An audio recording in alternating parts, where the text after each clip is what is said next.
10 में से 7 हमारे एमपी इकट्ठे होकर कहते हैं हम तो किसी और पार्टी में मर्ज हो गए। ऐसा कोई कानून नहीं है, उनकी मनमर्जी नहीं चलती, कानून के मुताबिक देश चलता है। संविधान में जो लिखा है, या तो पूरी पार्टी मर्ज करती, रेजोल्यूशन डालते वो पीएसी में लाके, फिर तो माना जा सकता था। लेकिन इनकी अगर हिम्मत थी इतनी, इनको अगर पार्टी इतनी बुरी लगती थी आम आदमी पार्टी, तो इस्तीफा दे देते। इस्तीफा देके कहीं से भी चुन के आ जाते बीजेपी की तरफ से, हम अपने 7 रिप्रेजेंटेटिव और भेजते। मैंने इसमें लिखा हुआ है, राष्ट्रपति जी को मैंने बताया कि अभी पंजाब में लोकतंत्र का मजाक कैसे बना हुआ है। पंजाब में बीजेपी के 2 एमएलए हैं चुने हुए, 117 में से 2 हैं, एमएलए 2 हैं, और अब राज्यसभा के एमपी 6 हो गए। कौन से संविधान में लिखा है? ये तो मजाक नहीं बन गया संविधान का? तो इनकी क्वालिफिकेशन, इनकी सदस्यता रद्द होनी चाहिए। इनको डिस्क्वालीफाई करके जो सीटें हैं 7, वो आम आदमी पार्टी को दोबारा भरने का मौका दिया जाना चाहिए। और अगर रिकॉल का प्रावधान नहीं है तो उसको लेके आओ, अमेंडमेंट लेके आओ। इससे पहले सैकड़ों अमेंडमेंट हो गई हैं संविधान में।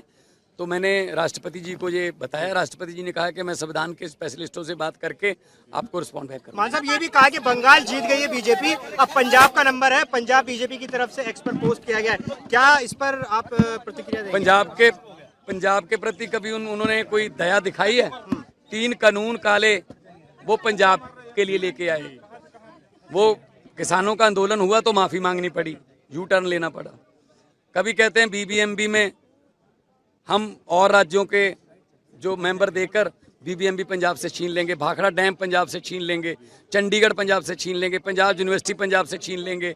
कभी हमारा आरडीएफ का पैसा रोकते हैं, कभी एनएचएम का पैसा रोकते हैं, कभी कहते हैं 26 जनवरी 15 अगस्त में पंजाब की झांकी नहीं होगी।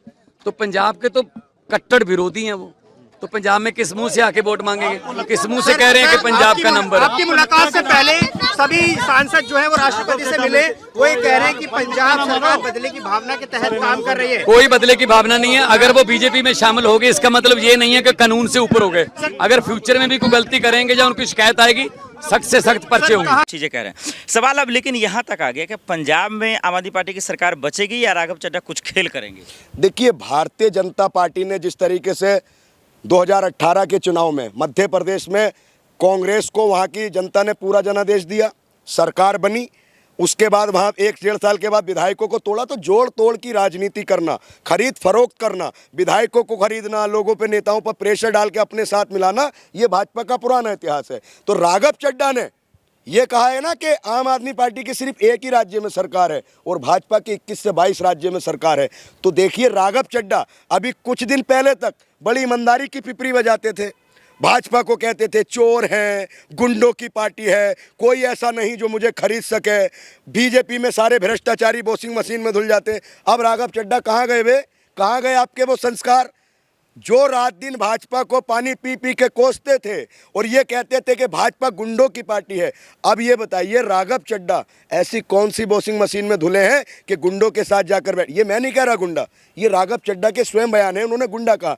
तो वो गुंडागर्दी किस तरीके से उनका मीडिया में स्टेटमेंट देखा कि 21 राज्यों में सरकार है, इसका अंजाम अच्छा नहीं होगा। तो राघव चड्ढा ऑन कैमरा पंजाब के मुख्यमंत्री भगवत मान और आम आदमी पार्टी और देश की जनता को ललकार रहे हैं। देखिए, ये लोग चाहे सरकार बना लें, लेकिन ये देश की जनता से और संविधान से बड़े नहीं हैं। अगर 29 के 29 राज्यों में भी भाजपा की सरकार रहेगी तो ऐसा नहीं है देश से संविधान खत्म कर देंगे, लोगों से बोलने की आज़ादी छीन लेंगे, लोगों से लड़ने की आज़ादी छीन लेंगे, खाने की आज़ादी छीन लेंगे। तो इन लोगों ने नफरत के आधार पर और तानाशाही के आधार पर जो कार्य कर रहे हैं, देश की जनता इन्हें माफ नहीं करेगी। आपको किस बात का तकलीफ है राघव चड्ढा से? क्योंकि वो भी तो संविधान और आम लोगों की ही बात कर रहे थे। नहीं, आम लोगों की बात कर रहे थे। तो ये वो कहते हैं ना कि जिनके घर खुद शीशे के होते हैं वो दूसरों पर पत्थर नहीं उठाते। दूसरे को बुरा कहने से पहले अपने गिरेबान में झांक कर देखना चाहिए।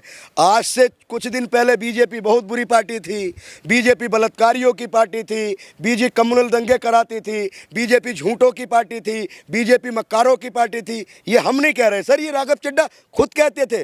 आज राघव चड्ढा उस पार्टी में जाकर बैठे हैं तो सिर्फ और सिर्फ सत्ता का लालच है। जब राघव चड्ढा उस अरविंद केजरीवाल का नहीं हो सके जिन्होंने उन्हें स्पोक पर्सन बनाया, उसके बाद विधायक बनाया, मिनिस्टर बनाया, लोकसभा का टिकट दिया, उसके बाद नंबर 2 की हैसियत दी, उसके बाद राज्यसभा की सीट दी।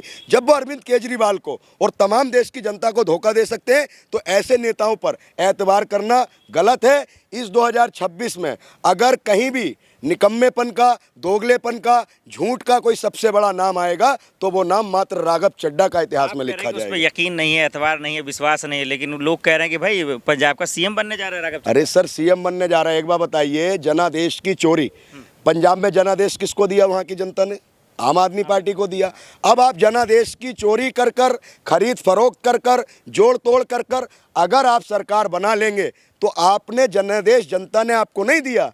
आप जोड़ तोड़ करके, बेईमानी करके, लोगों को डरा धमका के वो आप सत्ता हासिल करेंगे। लेकिन पंजाब की जनता ने जो जनादेश दिया था वो आम आदमी पार्टी को दिया था। चलिए आखिर में क्या कहेंगे? पश्चिम बंगाल आप देख रहे हैं, असम आप देख रहे हैं, 5 राज्यों का नतीजा आपने देखा, राघव चड्ढा का बीच में आपने जो वो तमाशा भी देखा, दंगा भी देख रहे हैं। क्या मैसेज है आपका, क्या पैगाम है? सर देखिए, जिस तरीके से बंगाल में जो शांति थी, लोग अपना बढ़िया तरीके से कारोबार कर रहे थे, प्यार मोहब्बत से रह रहे थे, सभी धर्म जाति के लोग मिलजुल कर रह रहे थे, गंगा जमनी तहजीब थी। लेकिन भाजपा की सरकार अभी बनी नहीं है। सिर्फ एक पोल आया है, रिजल्ट आया है, रिजल्ट भाजपा के पक्ष में है, बम्पर वोटिंग हुई है, भाजपा को ढेर सारी शुभकामनाएं। लेकिन जिस तरीके से आपने देखा, कितनी सारी वीडियो आ रही हैं, तोड़ फोड़ की जा रही है, टीएमसी के कार्यालयों को तोड़ा जा रहा है, मुसलमानों के खिलाफ नारेबाजी की जा रही है और तमाम धार्मिक नारे लगाए जा रहे हैं। तो ये सब देखने का ये विषय है, क्या इस पर कंट्रोल हो पाएगा या नहीं पाएगा। हम देश के न्यायालय से ये मांग करते हैं, सुप्रीम कोर्ट से मांग करते हैं कि बंगाल में जो भी ये हो रहा है, इस पूरे प्रकरण को संज्ञान में लेकर उचित से उचित कार्रवाई की जाए।